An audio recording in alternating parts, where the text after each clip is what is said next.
You're listening to For the Record with Tess Heard. I'm Tess Heard, and this is For the Record.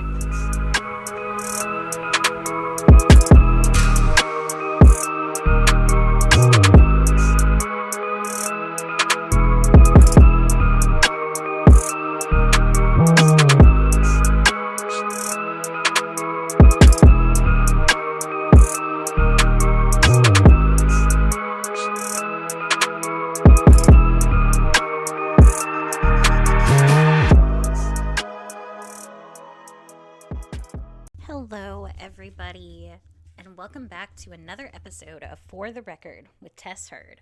I'm Tess Heard, and this is For the Record. I want to start out by giving a little bit of a trigger warning for this case. It does involve child abuse and the abuse of a dependent adult, so if you are sensitive to that topic or just don't like these kinds of cases, then I would skip this episode and potentially next week's episode, as it will be a two-part case. So, listen at your own discretion. So, this is a case that I'm sure many of you are well aware of.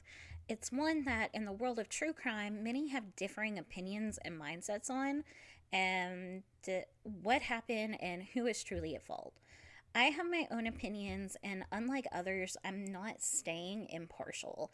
I'm pretty well grounded in my opinions on this case, and it would take a whole lot to get me to change my mind. So, like I said in the trigger warning, this does involve child abuse, but it's not your typical child abuse. There are a few instances where there is some physical abuse, but basically, this is a case of Munchausen by proxy. And if you don't know what Munchausen by proxy is, then a very simplified version is that it is a disorder that causes a parent, typically a mother, to make their child sick. Whether that be they are actually making them sick or they are giving them medications that give the symptoms, where like the side effects are symptoms of being sick. That's basically what it is. They usually do it for attention or sympathy, or in this case, a mix of those plus monetary gain.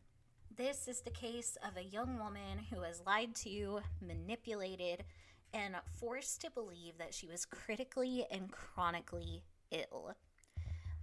This is a case that, if you haven't heard it before, will leave your head spinning and asking yourself how in the world and why. This is a mother's poison, and this is the case of Gypsy Rose and Dee Dee Blanchard. So, before I get into the details of Gypsy, I want to talk first about her parents, Claudine, aka Dee Dee, and Rod Blanchard.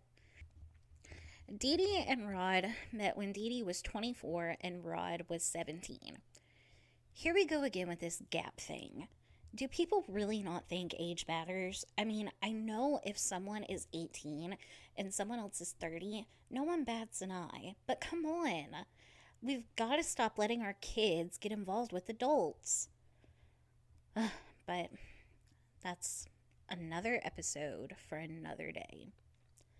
While Dee Dee was a few years older than Rod, they really seemed to like one another. They met first at the local bowling alley, then went on a date about a week later. After that, they were pretty much head over heels for one another. When Dee Dee found out she was pregnant, they were both really excited. Being raised in the South, though, Rod felt like it was his responsibility to marry Dee Dee and be a good husband and father to his new family. So that's what they did. They married shortly after they found out they were expecting. Their marriage didn't last very long, though.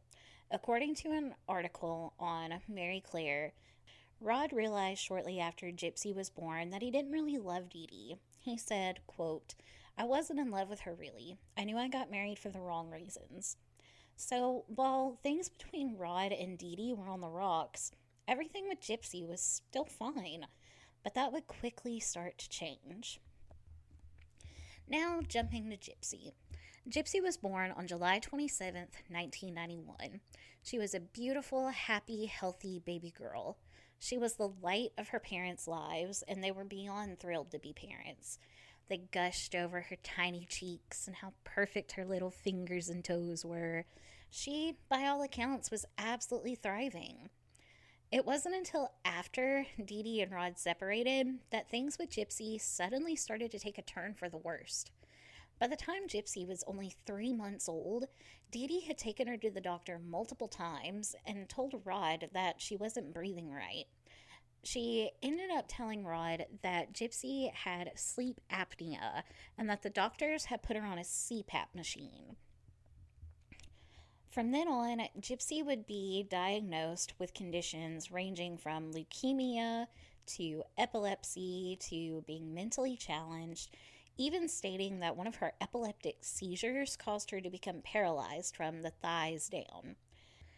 By the time Gypsy was 8 years old, she had been, quote, diagnosed with leukemia, muscular dystrophy, epilepsy, she was mentally challenged, hearing impaired, visually impaired, paralyzed from the thighs down, had bowel degeneration.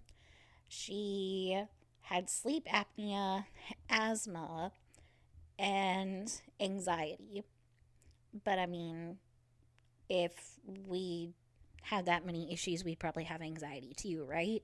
Like, I'm a type 1 diabetic, and back in 2021, my diabetes sent me into a full mental breakdown, and I've been medicated ever since. So, I understand that much. So, Dee Dee had told Rod that all of these conditions were caused because of a chromosomal issue. I don't really know about that. Because of all of her issues, and especially because of her bowel issues, Gypsy had to have a feeding tube put in. And because of the muscular dystrophy and because of the epileptic seizure that caused her to go paralyzed, she did not have the ability to use her legs. So she was in a wheelchair. Dee Dee had told Rod that Gypsy would never live past 20 years old, and even if she did, she would be miserable her entire life. Well, yeah, she'd be miserable. She had Dee Dee as a mother, but I'll get to that. So, I know you're probably asking, why didn't Rod do anything? I asked that as well, and that's one reason why I wanted to introduce you to him at the beginning of the story. You see, Rod had a hard time believing that Gypsy had all of these issues. Even whenever she was just a baby and Dee Dee was saying that Gypsy had sleep apnea, like, he never heard of a baby having sleep apnea, and he thought that was really strange. And then with the walking and the seizures and everything, he really wasn't buying it.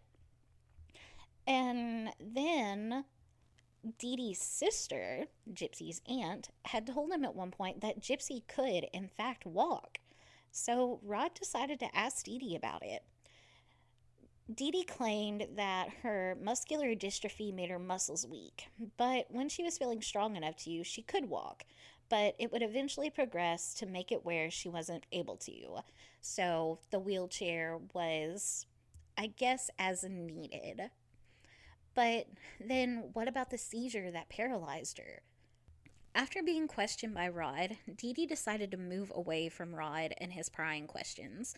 She didn't want anyone to second guess what she was telling them. I don't know where all exactly Dee Dee and Gypsy lived. There isn't much of a paper trail, and that's all due to Hurricane Katrina, which also plays a huge role in this story. What I do know is that while Gypsy was growing up and living with all of these insane medical conditions and heartbreaking prognoses, her and Dee Dee were able to basically make bank off of it. They were able to go on trips to Disney World and go on all kinds of vacations. They received donations and grants and all kinds of money from all over the world just because the media loved mother-daughter duo so much. And to the naked eye, Dee Dee and Gypsy really seemed like such a sweet little family. They faced everything together. They fought Gypsy's health together, they survived Hurricane Katrina together, and because of that, they were gifted with a brand new home from Habitat for Humanity in Springfield, Missouri. At this point in time, Gypsy had gone through so much with her health. Because of all the medication she was on, she began losing her teeth. She had to have glands and lymph nodes removed, and she's had more surgeries than anyone I've ever heard of, except on maybe medical TV dramas. But despite everything, despite the medicine, despite the sickness, despite losing her teeth and having to go through everything that she had been through, she was still such a happy person and had such an amazing outlook on life. She dreamed of one day being able to be a princess. She loved Disney, and her favorite princess of all was Rapunzel. In a documentary on HBO called Mommy, Dad, and Dearest, she said that Rapunzel was her favorite because Mother Gothel kept her in a tower all of her life. But she was finally able to break free and be the princess she always wanted to be. Y'all, my heart, that hurt my heart so bad. So, when Dee Dee and Gypsy were given this house in Springfield, they did an interview inside their new home where Gypsy said that this house was like a fairy tale to her, like her dreams really were coming true. The hope and innocence in this girl's heart. Anyone would be hard pressed to think she could do anything that wasn't pure and angelic. But things weren't what they seemed. Inside this little pink house with a wheelchair ramp and green grass, the life that Gypsy lived was anything but one of a fairy tale. And the events that would unfold are something you'd read in a Brothers Grimm book rather than something from Hans Christian Andersen. Truth be told, there wasn't anything wrong with Gypsy. She was actually totally and completely healthy. Gypsy could walk. She could run. She could swim and crawl and do anything anyone else could do. She didn't have cancer. She didn't have muscular dystrophy.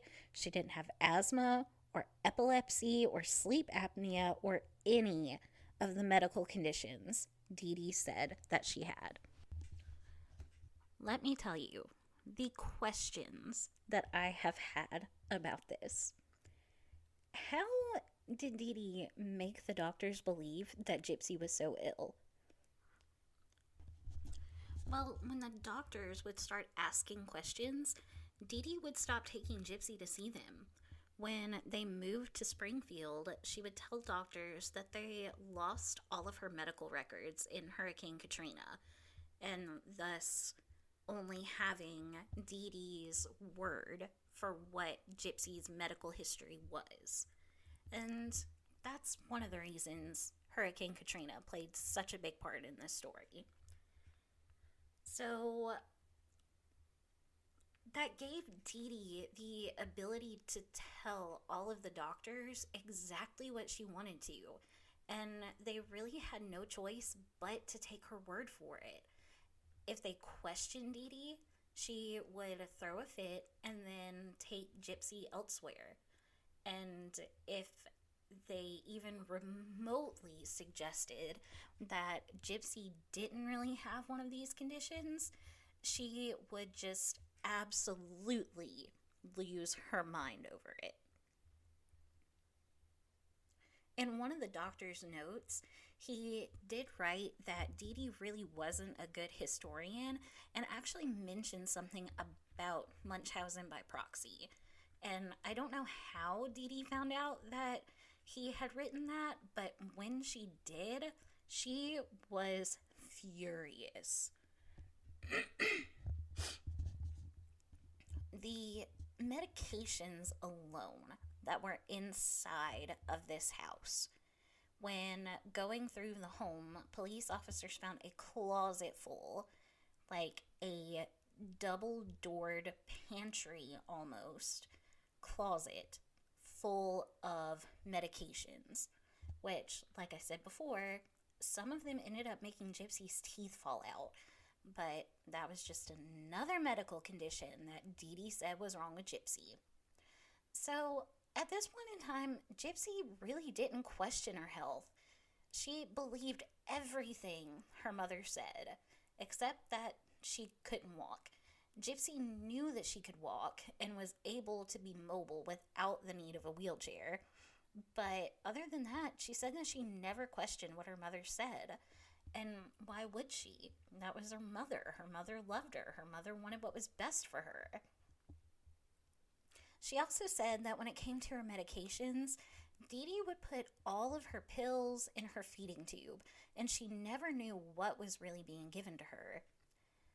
At one point, someone did call Child Protective Services and request a welfare check on Gypsy.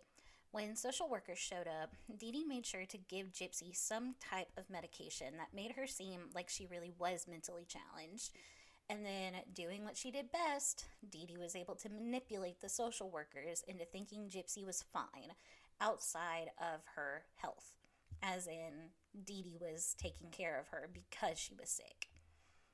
So, we're clearly seeing that Gypsy has fallen through the cracks of not only doctors, but Child Protective Services, social workers, and eventually the police. But still, at this point, Gypsy didn't really question anything. It wouldn't be until a few weeks later that things start to come to light for Gypsy.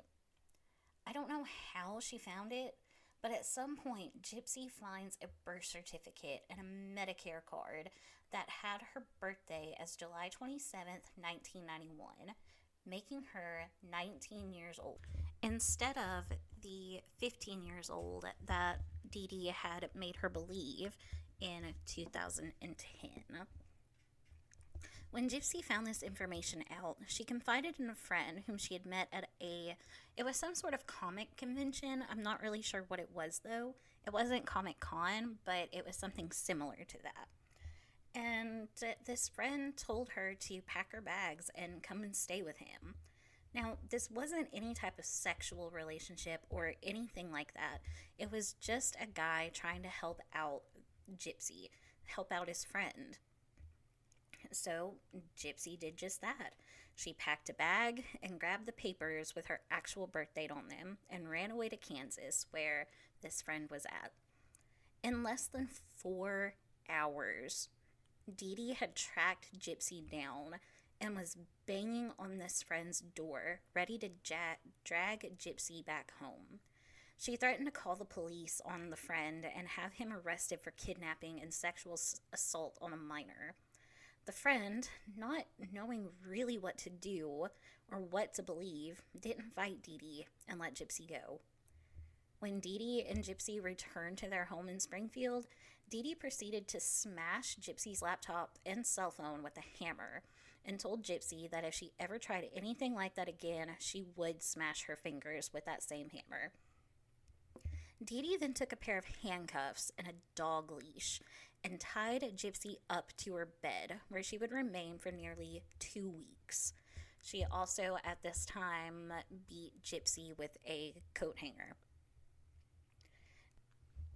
During this time, Gypsy was really starting to think that maybe she wasn't as sick as her mother had made her out to be.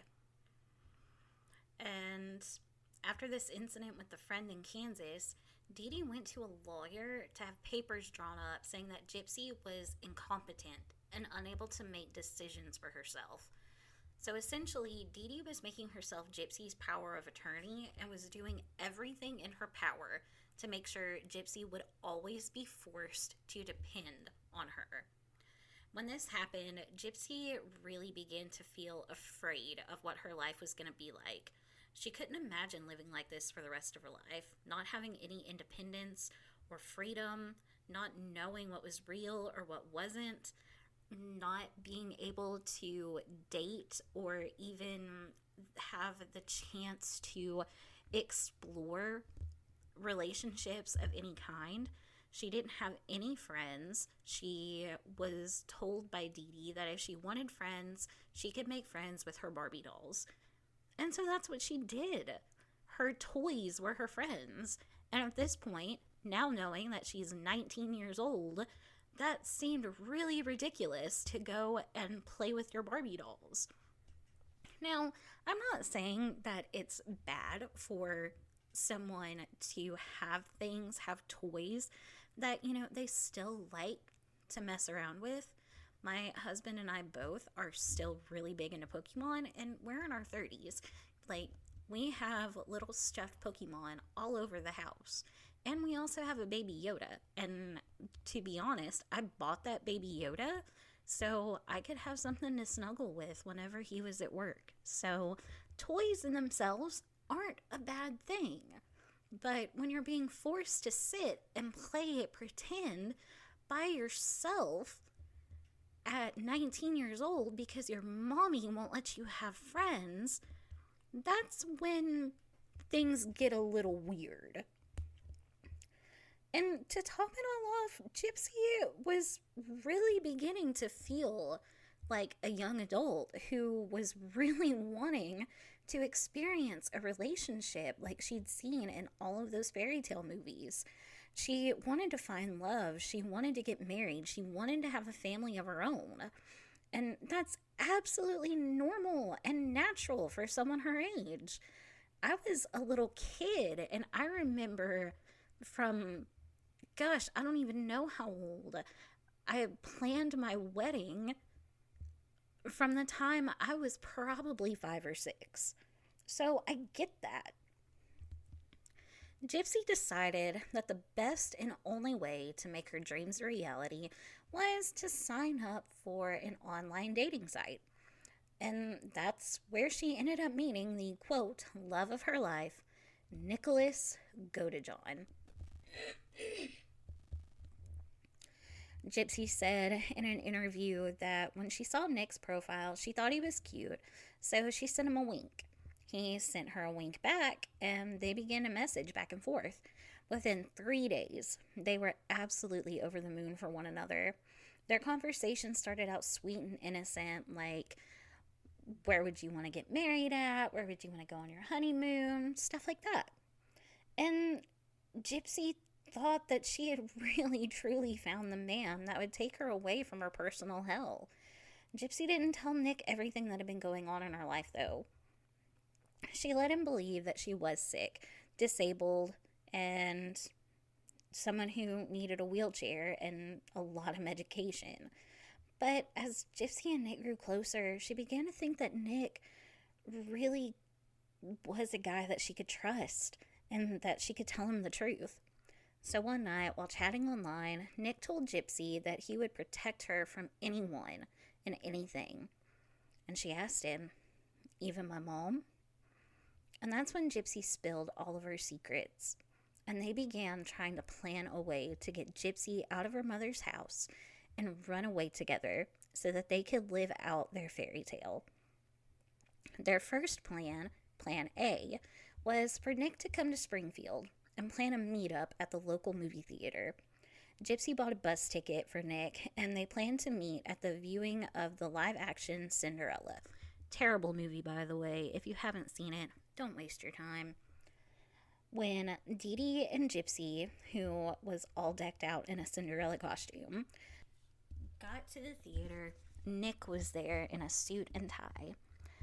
They immediately wanted to run to each other and embrace, but with Dee Dee being right there, they were unable to do anything. Instead, they acted like they didn't know each other and proceeded to go into the theater to watch the movie. Gypsy said that Dee Dee absolutely despised Nick. She said her mother said that he was weird because he was an adult male in a theater alone watching what was considered a kid's movie. Gypsy said, looking back, it was a little weird, but that was the best plan that they could come up with. I mean, I too think it's weird that a grown man would go and see a kid's movie, but I also think it's weird that a grown woman who has a grown adult daughter would dress her up in a Cinderella costume to take her to go see Cinderella, all while making her believe and making the world believe that she was sick and dying. So maybe it's not that weird. So Gypsy and Nick are sitting there, stealing glances, longing to be able to actually meet in person. And so Gypsy told Dee Dee that she needed to use the bathroom. And a few minutes later, Nick got up and followed her. Gypsy waited for Nick outside of the bathrooms and then proceeded to enter the bathroom together, where they would then have sex in the handicap stall. Afterwards, they returned to the theater and continued watching their movie with no other contact with one another, pretending like nothing ever happened. After the movie, Nick went back home to Big Bend, Wisconsin, and when they chatted online again later on, they decided that they probably needed a plan B. It would be almost 3 years of being in this relationship for the events to take place. But when the ball got rolling, it would be almost impossible to stop. I think I should also add that during this relationship, Nick was very clear that he wasn't quite, quote, normal. He told Gypsy that he had alter egos and that he was really a 500-year-old vampire named Victor. That Victor was evil and Victor would kill. He also told her that he was really into BDSM and wanted Gypsy to be his sub. I'm not gonna go into the details of that. If you really want to know, you can look it up yourself, if you don't already know. So they did a lot of online role-playing, even having Gypsy create her own alter egos to match Nick's. He told her that he loved having her as his girlfriend, but he wanted his other alters to have girlfriends too. And so she wanted to make him happy, and so she created alters for his alters. This is really important because it would be Ruby, Gypsy's evil ego, and Victor, Nick's evil ego, that would plan and execute the plan to kill Dee Dee Blanchard. And that's where we are going to end this episode. This case has a lot to it. It's a case of child abuse and Munchausen by proxy, but it also involves the murder of Dee Dee Blanchard. So tune in next week to hear the rest of this insane story and hear the update on where Gypsy Rose Blanchard is at today. As always, thank you all for listening, and make sure to subscribe if you haven't already. Also, be sure to leave me a 5-star review because you know it really helps your girl out. Until next week, stay safe, and I'll see you then.